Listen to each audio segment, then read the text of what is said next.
Assalamualaikum warahmatullahi wabarakatuh. Di sini saya Adam Prayogo akan menjelaskan tentang PNID. Untuk pendahuluan, PNID adalah gambar skematik yang digunakan untuk menggambarkan jalur instrumen, pipa, dan sistem yang berada di lapangan. Diagram ini digunakan oleh para engineer, operator, atau teknisi lapangan guna memahami proses dan bagaimana instrumen tersebut saling dihubungkan.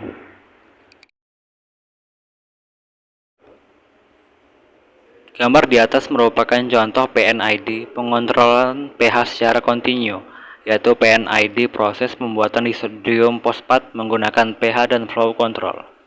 Pada contoh sistem di atas dihasilkan garam disodium fosfat dengan tingkat kemurnian yang tinggi dan mencegah penggunaan reagen bahan reaksi berupa soda as dan fosforik acid yang berlebihan. Untuk bagian-bagian di PNID tadi, yang pertama ada tipe elemen instrumentasi. Di sini ada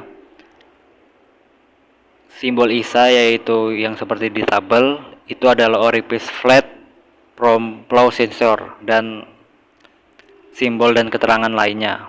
Lalu tipe sinyal. Di sini ada simbol ISA-nya seperti yang ada di tabel. Itu adalah proses flow line dan simbol serta keterangan lainnya.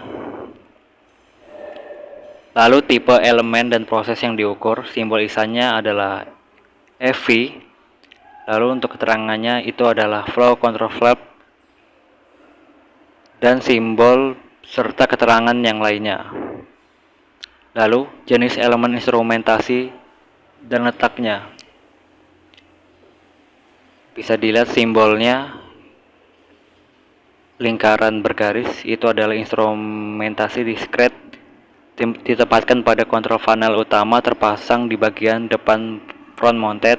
Lalu ada lingkaran aja, itu adalah instrumentasi diskret terpasang di lapangan. Untuk penjelasan PNID-nya sendiri, bagian kanan mengontrol masukan reagen fosforik acid menggunakan pH analyzer yang bekerja sebagai analisis sensor atau analisis elemen. Feedback dari sensor diteruskan pada analisis indikator and controller melalui analisis elemen dengan sinyal listrik.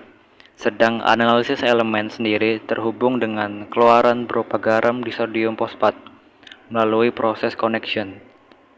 Sinyal kontrol berupa sinyal pneumatik dari analisis indikator and controller digunakan untuk mengontrol analisis control valve yang akan mengontrol input fosforik acid ke dalam tangki pengadukan berisi mixer yang digerakkan motor. Pada bagian flow control atau bagian kiri, tidak dapat feedback dari bagian output tag atau produk disodium fosfatnya, sehingga dapat dianggap sebagai input terkontrol biasa. Sedangkan pada bagian pH control terdapat feedback berupa nilai pH dari bagian output, sehingga dapat diprediksi feedback sistem ini berupa nilai pH dari produk, sehingga pH merupakan measured variable. Set point serta proses variabelnya juga berupa pH level, sedang manipulated variabelnya adalah jumlah masukan soda as. Pada bagian flow control terdapat flow transmitter karena orifice flat merupakan instrumentasi sensor flow tanpa transmitter, sehingga hanya menghasilkan output yang bukan berupa sinyal yang dapat dibaca controller, hanya berupa perbedaan tekanan atau delta P dari tabung Venturi, sehingga dibutuhkan flow transmitter untuk mengkonversi output sensor menjadi sinyal listrik standar industri 4-20 meter ampere yang dapat dibaca oleh flow indicator and controller. Sedang pada bagian pH control tidak terdapat analisis transmitter, dikarenakan analisis elemen di pasaran sudah termasuk dengan transmitter yang dapat mengkonversi output sensor menjadi sinyal listrik standar industri yang dapat dibaca oleh analisis indikator and controller.